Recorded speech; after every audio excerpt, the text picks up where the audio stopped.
Destin Lasco just did something that nobody has ever done before. After Hubert Koch took down Ryan Murphy's long-standing record in the 200 backstroke, going 135.69 at Pac-12s, we knew we were in store for a great race at the NCAAs. And both guys did not disappoint, throwing down two of the fastest times in history. But what we really want to look into is Destin Lasco's race. In the first 50, we see these guys take it out relatively easy. We see some other guys in the field take it out fast, like lane 6 and lane 2. But we see Lasco flip at 22.83 and Koch at 22.50. Now these are very different than the splits in the past, as we see Murphy at 22.20, Koch from Pac-12s at 22.20, and Casas at 22.35. Now coming into the 100 is where we start to see these splits separate. We see Lasco flip at 47.47 with a 24.6 and Koch flip at 47.36 with a 24.86. Compared to Ryan Murphy's 46.36 at a 24.16, Shane Casas 46.95 at a 24.6, and Koch at 46.6 with a 24.46. While I was talking about the 100 splits, we missed the most important part of this race, which was the third 50 from Destin Lasco. That is about the easiest I've seen him go out in a long, long time. Oh, second faded a bit. Lasco beginning to make his move for Cal. The lead turn still belongs to Johnny Marshall of Florida. Now you're going to see some experience come into play. Oh, Lasco like a shot. Here we see Destin Lasco come in and flip at 23.89 for the third 50 of his 200 backstroke, and Hubert Koch respectively at 24.36. When you put these splits up against each other, there is clearly no comparison.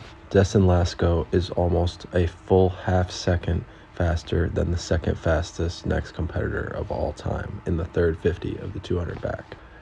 And Destin does not slow down there, coming off of this third 50 wall to push way deeper and way farther than everybody else and pop up right at the 15-meter mark, coming in here for the last wall.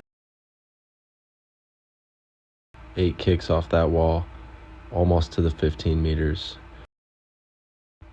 Coming in at 135.37, splitting 24.01 on the last 50. Here we see the splits. We see Koch come in at 24.18, which is also a great last 50, but these guys compared to Murphy, 24.87, Koch at Pac-12's 24.57, and we do see Casas come home very well at 24.22.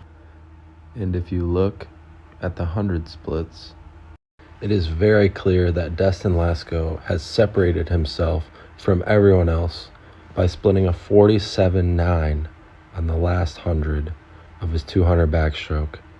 Hubert Koch also came home very well at a 48.5, but compared to Ryan Murphy's 49.3 and Hubert Koch's own 49.03 and Shane Casas' 48.8, Destin Lasco is miles ahead into 47.9. These guys are the only members of the 135-200 backstroke club. And what Destin Lasco taught everyone this year is that you do not have to go out insanely fast to have an insane time in the 200 backstroke. And guys up and coming like Hubert Koch, Johnny Marshall, and Owen McDonald are going to take cracks at this record as the years go by, and we might see this record go deep into the 134s. Given that Destin Lasco stated at the NCAA championships that most of his training was primarily long course leading into this meet, this leads me to believe that he is geared up for a great summer ahead of him and is bound to make big progress in the long pool.